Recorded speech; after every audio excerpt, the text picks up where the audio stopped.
Ngomongin pengacara dukun, Dennis mau nanya nih pendapat Bang TJ tentang video ini. Assalamualaikum warahmatullahi wabarakatuh. TJ, anak yang keluar dari rahim pelacur Aceh. Tengku Iqbal Johar. Kamu kenal saya nggak? Gimana kabar ibu kamu? Sehat ya? Masih jadi pelacur? TJ, saya tunggu kamu di Jakarta ya. Saya. Nih, lihat muka saya, masih kenal kan? TJ, salam mama kamu ya. Mudah-mudahan udah tobat jadi pelacur. TJ, kau jangan ngomong-ngomong doang di media sosial. Saya tunggu kamu. Makasih. Apa kabar, Bang? Baik, alhamdulillah baik. Mbak Denis, gimana kabarnya? Baik. Tadinya mau ajakin Bang TJ ke Jakarta, cuman Bang TJ sibuk, pengusaha ya. Iya. Bukan, petani, belum panen. Oh, petani, tapi pengusaha. Sekalian ada peternakan jin juga kan, nggak ada yang ngasih makan jin nanti. Oh iya, kasihan ya kalau nggak ada Bang TJ. Iya, kasihan jinnya. Bang TJ di Aceh suka masukin jin ke botol nggak? Saya justru kalau di Aceh masukin jin yang di luar Aceh ke dalam botol. Oh iya, yang di luar Aceh ya? Termasuk guru besar yang sering masukin jin ke botol, saya masukin. Jin besar ke botol. Gunanya biar apa tuh, Bang? Saya nggak tahu, nggak ada gunanya memang masukin jin ke dalam botol. Nggak ada gunanya. Memasukkan jin ke dalam botol sama seperti memasukkan air ke dalam keranjang. Oh iya. Nggak merembes, nggak masuk. Ya, emang nggak guna. Iya, nggak guna. Aku mau nanya nih, kalau Bang TJ itu dukun bukan? Kalau saya dukun nggak mungkin lah nyerang dukun, apalagi nyerang. Kan saya nanya. Pasti saya akan setuju dengan pengacara dukun dong. Iya, benar. Nah, ngomongin pengacara dukun, Dennis mau nanya nih pendapat Bang TJ tentang video ini. Assalamualaikum warahmatullahi wabarakatuh. TJ, anak yang keluar dari rahim pelacur Aceh. Tengku Iqbal Johar. Kamu kenal saya nggak? Gimana kabar ibu kamu? Sehat ya? Masih jadi pelacur? TJ, saya tunggu kamu di Jakarta ya. Saya. Nih, lihat muka saya, masih kenal kan? TJ, salam mama kamu ya. Mudah-mudahan udah tobat jadi pelacur. TJ, kau jangan ngomong-ngomong doang di media sosial. Saya tunggu kamu. Makasih. Tuh, abang kenal nggak? Ini yang namanya si Firdaus Owil itu ya? Iya, Bang Firdaus. Yang pengacara dukun ya? Iya. Itu kalau orang yang sakti, orang yang berpendidikan, masa kayak gitu ngomongnya? Iya, nggak boleh. Iya, makanya. Ya, nggak boleh. Karena orang yang membidangi jalur goib dan juga pendidikan tinggi, apalagi mereka kan orang yang paham hukum. Betul. Orang yang paham hukum itu akan berbicara sesuatu yang sesuai dengan kepastian hukum. Betul. Minimal kalau dia belum tahu, pasti menggunakan kata diduga. Misalnya, kamu TJ diduga anak pelacur ya? Betul. Begitu. Jadi harus ada kepastian hukum. Nah, kemudian kalau dia mengatakan dia orang yang belajar ilmu goib, tentu dia akan yakin bahwa saya bukan anak pelacur. Kan begitu? Iya, kalau dia bisa nerawang ya. Nah, jadi ketika kita melihat orang lain, jangan kita samakan dengan diri kita. Misalnya kita anak pelacur. Jangan mengklaim bahwa orang lain juga seperti kita, kan nggak boleh seperti itu. Iya, betul juga. Dan kalau misalkan dia bisa nerawang, tahu benar apa enggaknya ya, Bang ya? Iya, ini berarti payah. Kemarin kan mereka ngajak pembuktian adu tembak. Iya. Kan saya sudah menerima tantangan tersebut. Oh, udah? Iya, udah. Dari kemarin kan udah. Terus? Udah datang aja, saya bilang. Terus kenapa ngelak lagi? Saya yang disuruh ke sana. Kan gitu. Bawa senjata kan susah nanti. Disuruh ke Jakarta? Kan bawa senjata susah. Nanti kita dianggap anak-anak kan di bandara, pas di boarding nanti ini ngapain bawa senjata anak-anak gitu kan. Benar. Nah, terus katanya kemarin aku tanya sama dia, kemarin pas podcast aku nyampe, kenal nggak sama Bang TJ? Katanya enggak. Jadi gimana tuh yang benar? Kenal nggak sih sebenarnya? Nah, jadi begini. Bingung. Sebelum video yang dia bilang nggak kenal, Dia kan nanya, TJ siapa? TJ itu apa? Kan gitu dia nanya. Terus dia bilang, kalau dia laki-laki kenapa nggak datang kemari? Kalau dia nggak tahu TJ itu apa, kenapa dia bisa mengatakan kalau dia laki-laki datang kemari? Berarti kan dia udah kenal. Berarti di situ bohong, pertama. Yang kedua, video itu di-up nggak di publik? Gak tau di-up nggak sih itu? Di-up ya? Ada di YouTube ya? Ada di YouTube. Ada di YouTube. Saya belum lihat, baru kali ini saya lihat. Oh, baru ya? Di YouTube terus dikirim. Berarti dia kebingungan dengan statement saya. Statement saya yang, yuk, pembuktian aja. Kalau memang pengen pembuktian. Kan begitu. Iya. Ya makanya orang-orang yang, yang halunya tingkat tinggi, apalagi ngaku sebagai pengacara kelas atas, tapi kagak punya job, kebingungan sendiri. Iya, kebingungan. Nah, terus kayak gitu kalau kemarin abang diajak adu tembak sama siapa? Sama Jindan. Kan kelompok orang-orang halu ini, badut-badut lucu yang tidak punya kegiatan. Yang ngajak adu tembak mereka semua? Mereka semua. Dan begini, saya itu sudah kenal dengan guru besar mereka itu udah lama. Dan tingkat ilmu yang diajarkan ke mereka tentu saya udah paham. Kenapa? Karena pada saat saya tantang adu tembak dengan guru besar mereka, maha guru mereka, bukan kelas mereka, itu kebingungan. Apalagi ini curut-curut seperti ini. Enggak. Saya bukan bermaksud menghina ya. Kata curut itu lebih pantas. Gokil Bang TJ. Nah, terus udah gitu, sebenarnya berarti Bang TJ nggak kenal dong sama mereka ya? Saya cuma kenalnya sama guru besar mereka. Gurunya nggak gitu dong? Saya ngebahas para dukun-dukun dobol ini. Kemudian gurunya tiba-tiba masuk, merapat ke saya, ngobrol kalau ilmu dia asli berbeda dengan dukun yang lain. Padahal statement saya, dukun itu sama semua yang sok tahu soal gaib. Tapi kalau dukun pijat segala macam bagi saya bukan dukun itu. Tidak termasuk dalam kategori dukun. Iya, kalau pijat, pengobatan pijat, herbal, ya saya masih percaya. Ya, betul. Bahkan ada yang yang urut yang patah tulang. Iya, masih percaya. Enggak termasuk. Kemudian dukun beranak misalnya, kita tidak bahas lagi itu udah clear itu. Kagak so tahu soal gaib orang itu. Jadi orang-orang seperti yang halu kemarin kayak tebas pakai pedang tumpul itu. Nah, itu gimana tuh Bang? Saya juga mau nanya tuh. Kemarin dia tebas-tebas pakai pedang. Jadi itu juga sudah saya peragakan sebelum video itu ditayangkan. Kan ada cuplikan di salah satu WhatsApp Bang Denny ya. Bang Densu. Saya lihat di Instagram Bang IG-nya Densu. Gini, ya. Sumargo ya. Bang Denny Sumargo ya. Jadi pas saya lihat itu, ini permainan anak-anak. Kenapa dibilang gaib? Apa kaitannya dengan alam gaib? Iya. Jadi pertama kan mereka ngiris jeruk, lemon. Habis itu nebas-nebas ke badan. Itu kan saya peragakan juga. Makanya kalau tekanannya keras, itu bisa jebol. Oh, bisa jebol kalau keras? Bisa jebol, walau tumpul. Karena kan bilahnya dia agak tipis gitu, walaupun udah ditumpulkan. Itu bisa jebol. Makanya kan kemarin jebol. Jebol. Ini jebol nanti nih. Jebol satu kan? Karena dalam peragaan debus biasanya udah ngiris jeruk misalnya kan, dia ngiris juga kemari. Kenapa biasanya orang yang main debus ditebas pelepah pisang, ditebas semangka, ditebas mentimun. Kalau tebasan untuk mentimun kemudian diiris kemari pasti nggak mempan kita. Oh gitu. Karena nggak tajam. Itu fisika bukan metafisika. Mereka baru tahu saya. Mengelabui kita, mengelabui kita dengan hal-hal yang konyol seperti itu. Oh, pantesan aja kemarin si Densu disuruh iris jeruk dulu ya? Iya. Iris lemon, iris buah.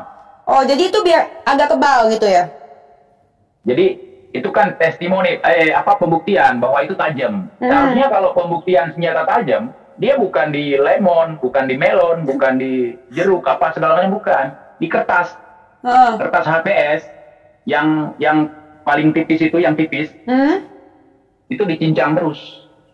Kalau goloknya atau pedangnya tajam, dia pasti bakal putus itu.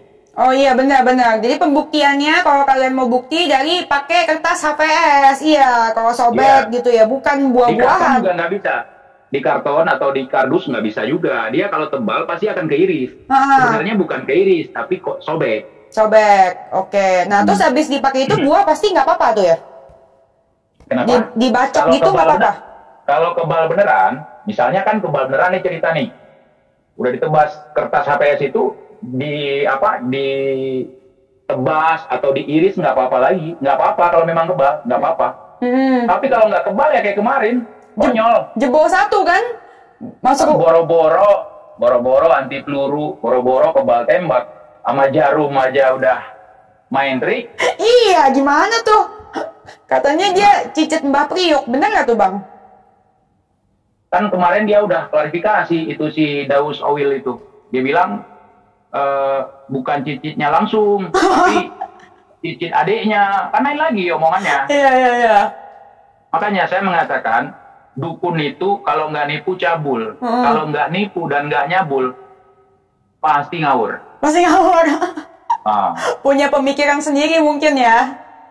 Iya, dan mereka nggak boleh marah dong. Ini penilaian kita terhadap apa yang mereka pertontonkan. Oh, tapi mereka marah. Kalau kita nggak percaya, mereka marah. Kalau marah berarti benar yang kita katakan.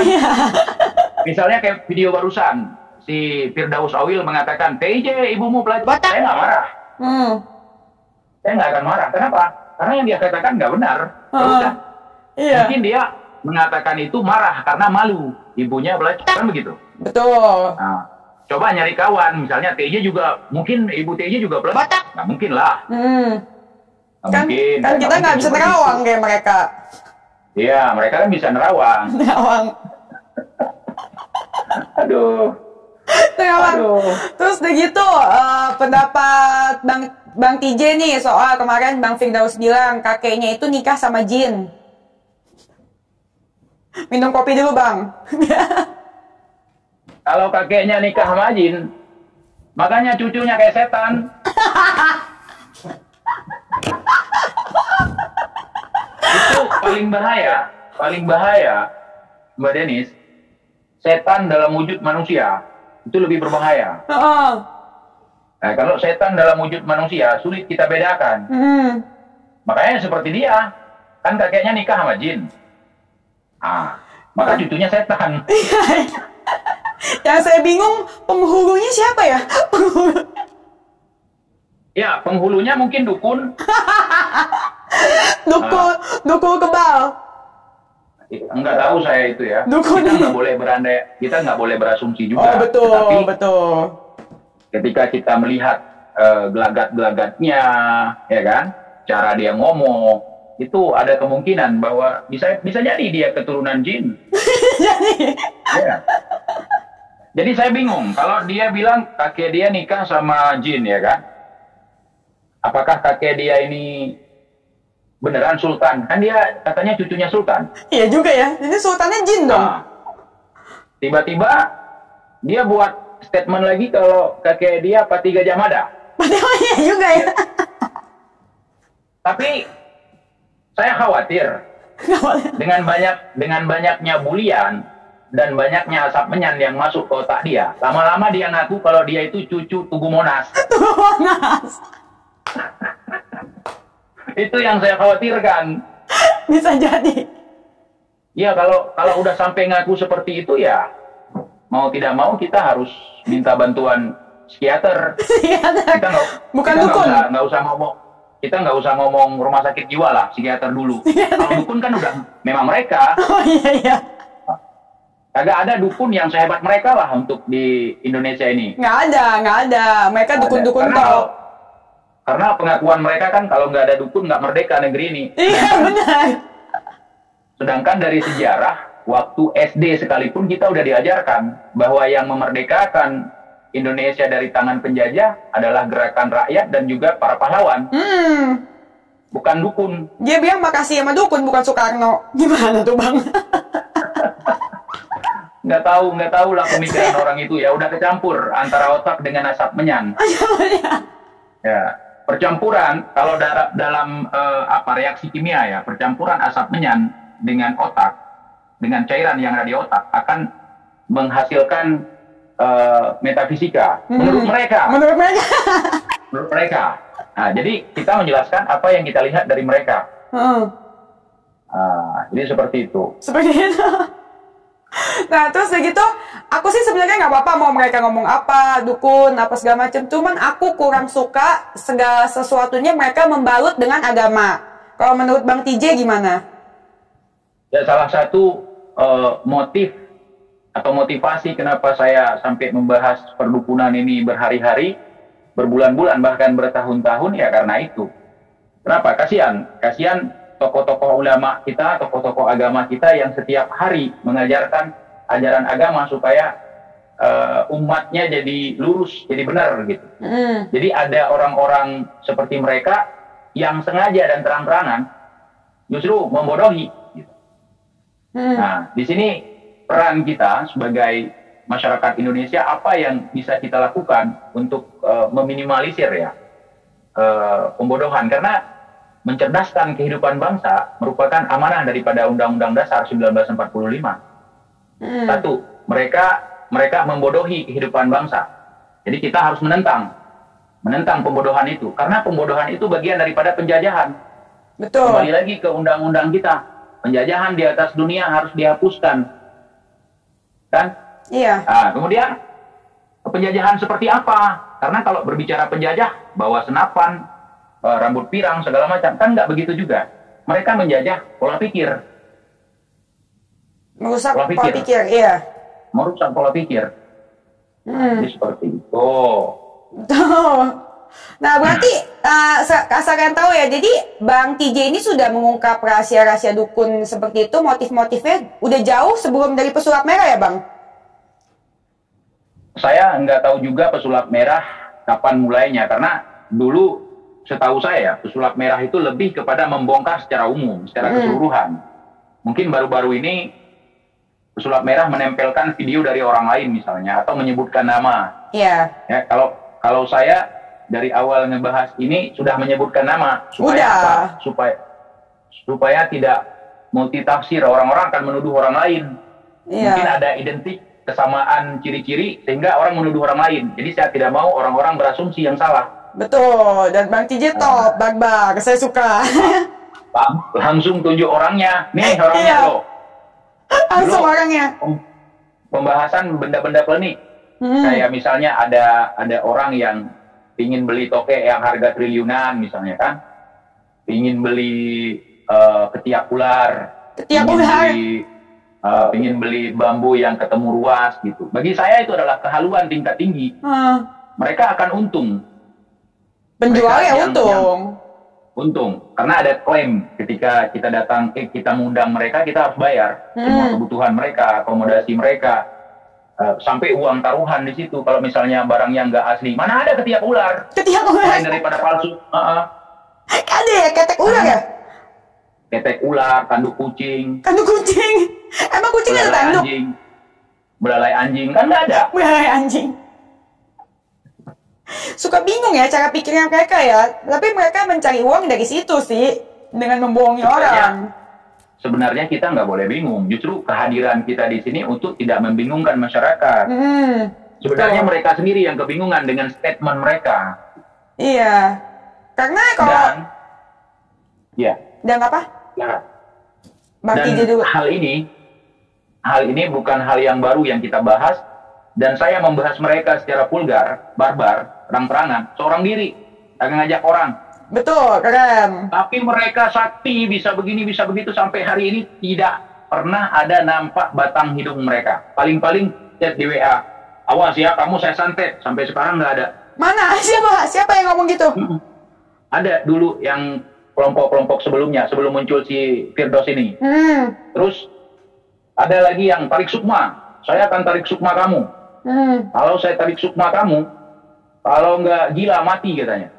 Tariklah. Habiskan. Habiskan, saya bilang. Jangan sisakan sedikit pun sukma untuk saya. Tapi sisakan kopi. Tidak terbukti sampai hari ini. Tidak.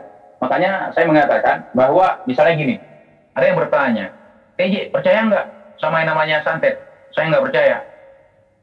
Kalau sihir percaya. Yang membedakan santet dengan sihir, kalau sihir dilakukan oleh orang-orang yang paham tentang jin dan segala macam. Tapi kalau santet dilakukan oleh dobol-dobol seperti mereka, berarti yang menjadikan isu santet sebagai media untuk cari sumbangan atau dikomersilkan. Betul. Berarti nggak percaya santet ya? Nggak. Aku juga nggak percaya sih santet. Nah, terus Jadi gitu. kalau misalnya santet gini, santet dalam artian begini. Kalau misalnya menggunakan racun ke dalam kopi itu ada. Atau mengoleskan semacam cairan, baik itu kimia ataupun dari herbal, dioleskan misalnya ke sandal kita, terkena kulit kita melalui sentuhan, bukan dari angin, dari goib, bukan. Bukan dari ini, dari benda, dari racun. Ya itu ada, itu kiriman. Ya kalau misalnya di zaman sekarang ada ilmu jarak jauh seperti itu, ya silahkan hantam saya. Jangankan foto, saya live setiap hari 7 kali sehari, kayak minum obat. Coba santet saya gitu. Ngomong doang ya. Dan kita kembali lagi ke sejarah. Kalau tidak silap saya, berapa tahun kita dijajah? 350 tahun kalau tidak silap saya. Nusantara dijajah. Mana tukang santet? Kenapa Belanda kabur dari Indonesia? Karena ada dukun, Bang, katanya. Karena kata mereka karena ada dukun, tetapi fakta sejarah karena ada pejuang. Betul, yang bertempur melawan setuju. penjajah. Yang kedua karena masuknya Jepang. Kemudian Jepang kabur dari Indonesia. Kenapa? Karena dibom Nagasaki dan Hiroshima oleh Amerika, bukan oleh dukun. Bukan. Itu kan tercatat di sejarah, ada di Google. Iya, itu fakta sejarah. Jadi kalau dukun ini sejarah halu yang dibaca. Kemudian berbicara tentang masalah gaib, juga gaib versi mereka halu. Masa angin dibilang gaib? Iya, semuanya gaib.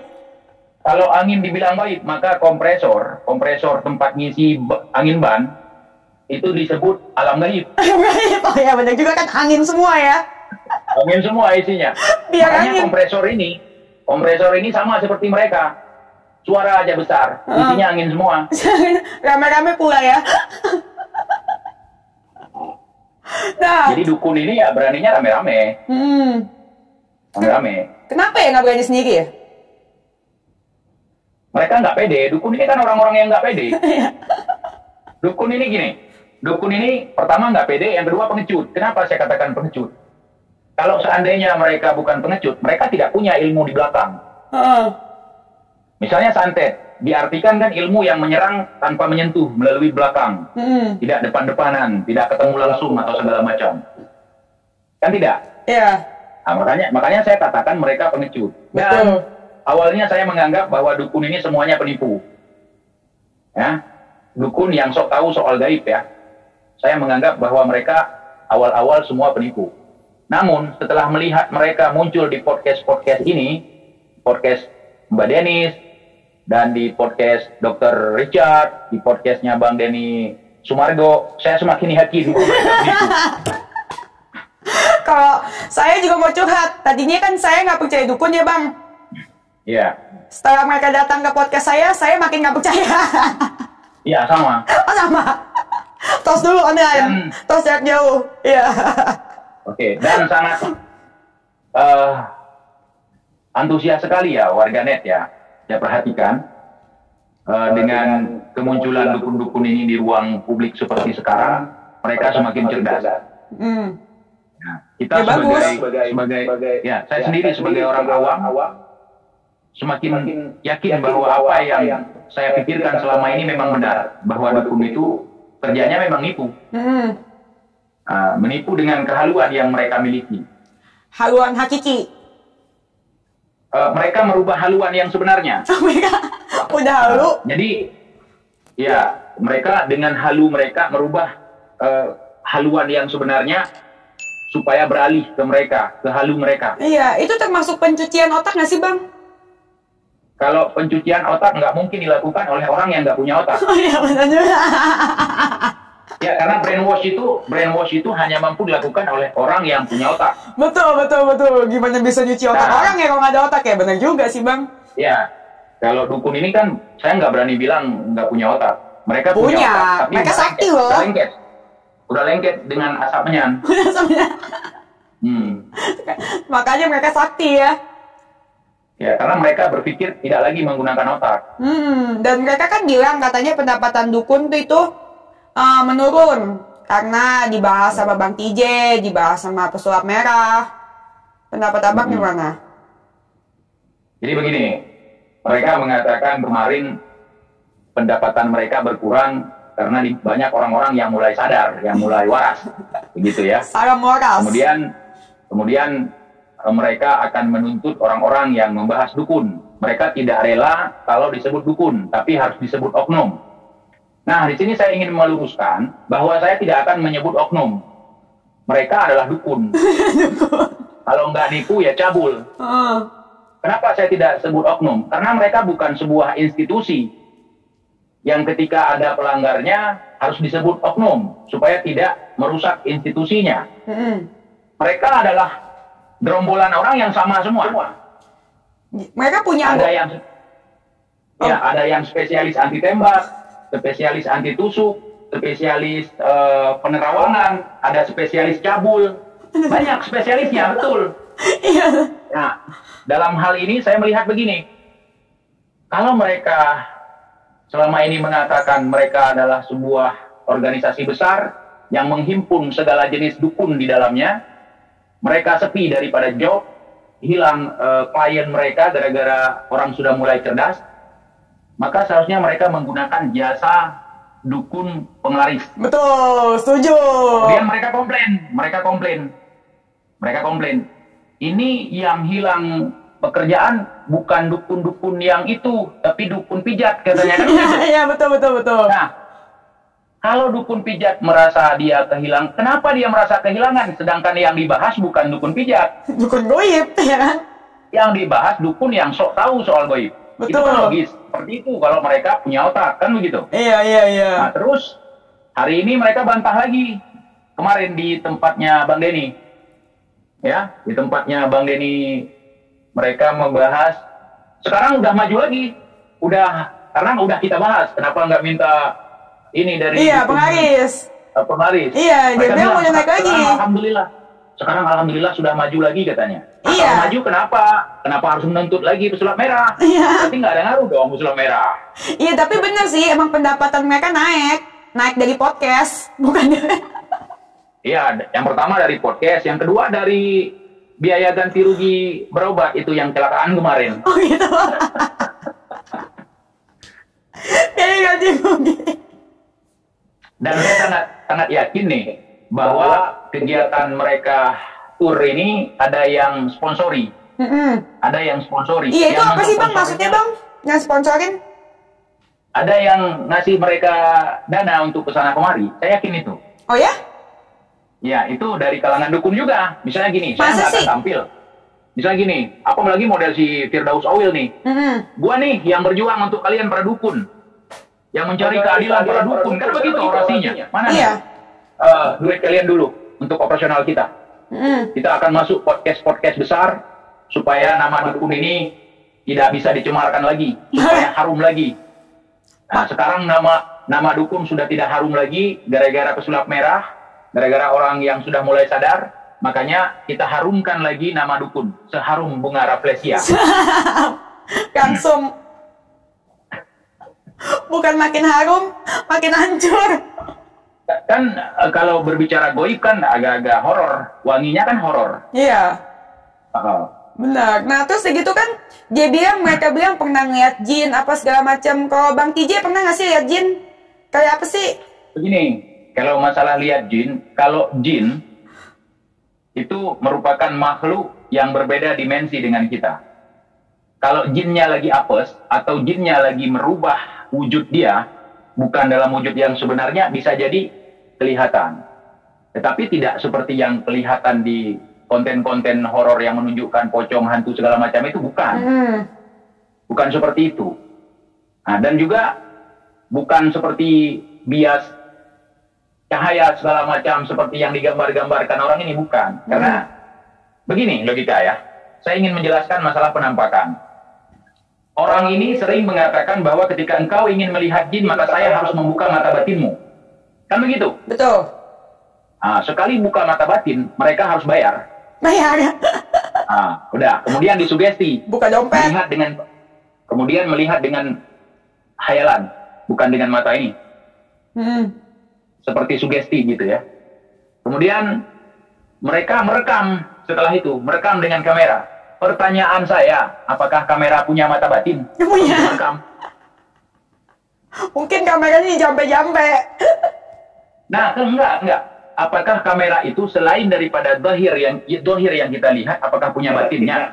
Nggak bisa ya, nggak bisa ketangkap kamera. Sedangkan yang buat kamera aja nggak jamin kalau bisa merekam makhluk astral. Iya.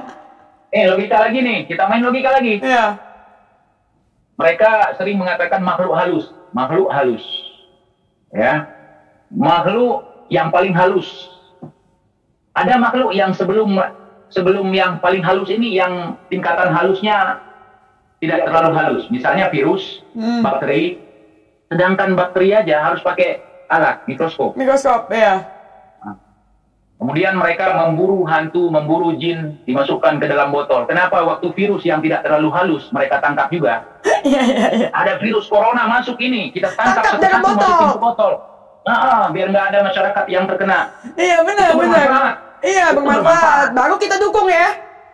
Iya, ini kasih makan jin, apa manfaatnya? Kasih makan bebek, kasih makan kuda, kasih makan entok, sapi, kerbau, bisa dijual. Kasih makan jin, Aduh. Lelah ya, Bang. Kebanyakan. Dia kakeknya ngajarin jin, gara-gara sibuk ngajarin jin, nggak sempat ngajarin ngaji dia. Oh iya.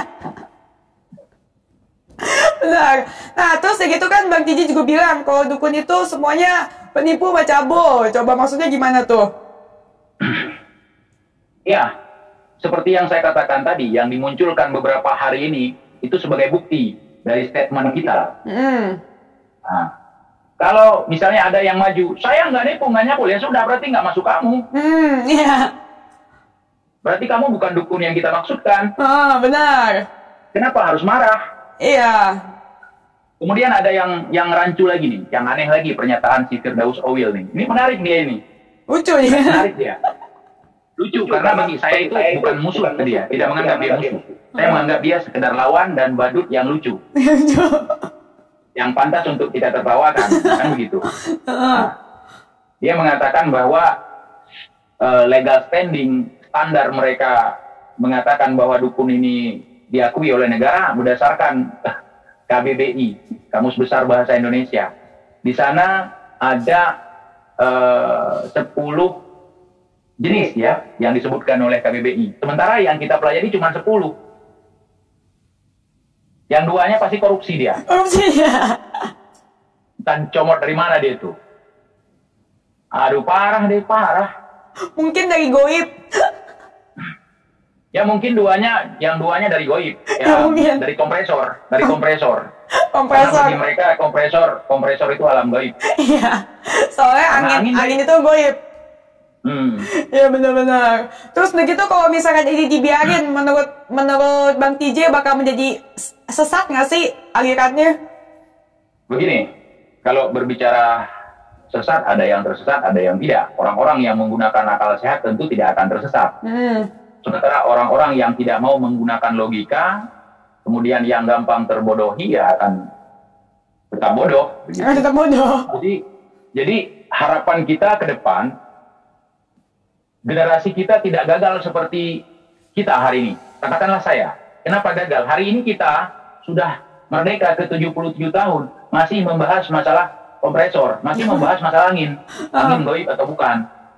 Seharusnya kita udah bahas masalah teknologi, masalah alutsista, kecanggihan apa segala macam, bersaing dengan asing begitu ya. Ini hanya segelintir orang saja yang menggeluti bidang itu. Yang lain sisanya masalah jin bisa dijadikan gelang, jin bisa dijadikan keris, masih sibuk dengan itu. Iya. Ya, di saat orang luar, misalnya Amerika sudah naik ke bulan, Rusia sudah buat pangkalan di bulan, orang Hindia mau bikin film di bulan, orang Indonesia masih mikir makan dari bulan ke bulan. Bulan, sama sibuk kasih makan jin.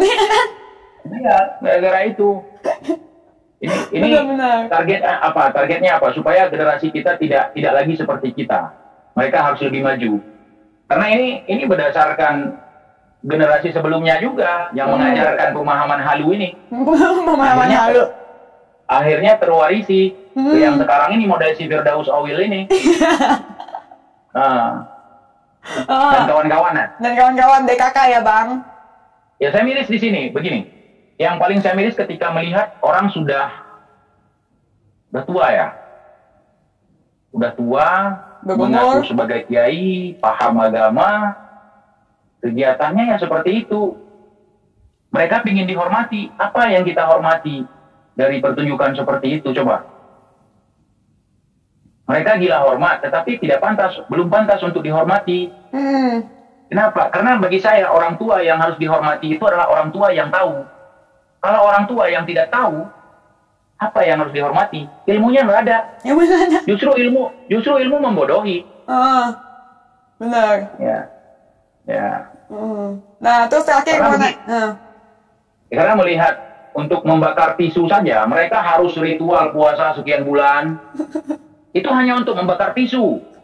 Hafal mantra sekian ribu kali, terus baru bisa dibakar tisunya. Keluar apinya. Kalau kita kan orang modern, nah pakai korek. Iya. Udah selesai. Iya benar. Nah, terus gitu kalau ngebahas Gus Samsudin, menurut Bang TJ gimana Samsudin? Gus Samsudin ini merupakan orang yang benar-benar sakti dalam ilmu ngeyeliyah. Oh ngeyeliyah. Jadi saya bahas dia ini udah masuk ke 2 tahun, hampir lebih 2 tahun ya. Lama loh, Bang TJ termasuk paling lama bahas Samsudin. Waktu itu saya sendiri nggak ada bantuan. Bahkan saya dibully habis-habisan itu. Masa sih? Iya, yang like cuma 200 orang, yang dislike ribuan. Kamu nggak nyampe ilmunya ke situ. Kamu nggak tahu apa-apa soal goib. Begitu kena rugi, ternyata benar Bang TJ, ibu saya udah kerugian sekian katanya. Masa iya? Iya, maafkan saya Bang TJ. Alhamdulillah waktu itu mereka pada sadar. Akhirnya? Kalau sudah terlambat. Yang namanya sadar ya pasti terlambat. Penyesalan dan terlambat. Kalau awal pendaftaran. Ya, kalau cepat ya pendaftaran. Makanya saya sebenarnya tidak membenci mereka siapapun. Cuman tolonglah, kalau mau ngebodohi itu jangan terlalu kentara sekali. Misalnya buat konten kan, mau sekedar konten, buatlah itu ada disclaimer-nya. Ini hanya pertunjukan fiktif belaka yang diperankan oleh aktor ini kan kita nggak mempermasalahkan. Iya betul. Nah, jangan pemuda pabrik. Hanya untuk hiburan nggak apa-apa. Ini kan mereka memperdagangkan. Ngomong bisa menyembuhkan. Yang jadi masalah tontonan yang ditunjukkan, konteksnya bukanlah hiburan, tetapi tuntunan. Mereka mengajarkan sesuatu di sana yang diajarkan itu adalah kebodohan. Iya, dan itu akan dicontoh sama orang-orang yang nonton, Bang, kalau misalkan didiemin. Betul. Dan itu akan merusak program pemerintah mencerdaskan bangsa, kan? Betul. Kan anak kecil nggak tahu, percaya-percaya aja. Kayak dulu. Kan pada percaya sama Samsudin daripada Bang TJ. Tapi saya lihat bukan anak kecil yang di sini terpengaruh. Orang tua malah. Anak kecil nggak percaya. Ya juga. Sekarang udah nggak percaya. Orang tuanya bukan percaya, ikut-ikutan. Saya tanya sama anak-anak, ini gimana, Dek? Itu edit katanya. Edit? Itu gimana, Dek? Itu pakai kimia, Bang. Anak kecil lebih cerdas sekarang daripada kita. Makanya kita sangat berharap generasi selanjutnya tidak ada lagi yang gagal seperti kita. Betul. Kita. Dan aku setuju sama Bang TJ karena mencerdaskan bangsa. Kita patut kita patut memberikan apresiasi untuk Bang TJ. Terima kasih Bang atas omongan yang barbar tapi nyata loh. Iya kan? Betul. Nggak ada halu-halu, nggak sok sakti. Untuk teman-teman netizen semuanya, ketika kita ingin memberikan sebuah edukasi, tak harus menunggu kita cerdas dulu. Apa yang kita tahu walaupun satu ayat aja ajarkan. Supaya orang lain tidak tersesat. Betul. Untuk bersedekah tidak harus menunggu kaya dulu. Semampunya. Kan begitu. Kalau kita berjalan di atas jalan, ketika menginjak kotoran, jangan diam-diam saja. Tetap kasih tahu, ada kotoran nih, aku udah keinjak. Kalau kamu diam, membiarkan orang lain menginjak apa yang kamu injak tadi, maka kamu itu sangat jahat sekali. Iya, harusnya kasih tahu nih habis keinjak kotoran, biar yang lain nggak keinjak. Ya. Benar. Jadi saya tambahkan sedikit kepada teman-teman ya, misalnya pengacara dukun nih, si Firdaus nih. Saya tipikal orang Indonesia yang tidak sama dengan orang Indonesia kebanyakan. Orang Indonesia kebanyakan ketika kepegang kotoran ayam atau tai cecak, itu bakal ditabayun. Kalau saya nggak tabayun lagi, langsung bersihkan. Makanya tai model si Firdaus ini nggak layak saya jumpai. Tapi kalau dia mau tes kebal kayak kemarin kata dia itu anti tembak segala macam, datanglah kemarin. Karena kalau untuk temui dia yang pertama waktu kita terbuang sia-sia untuk bertemu dengan sampah ya.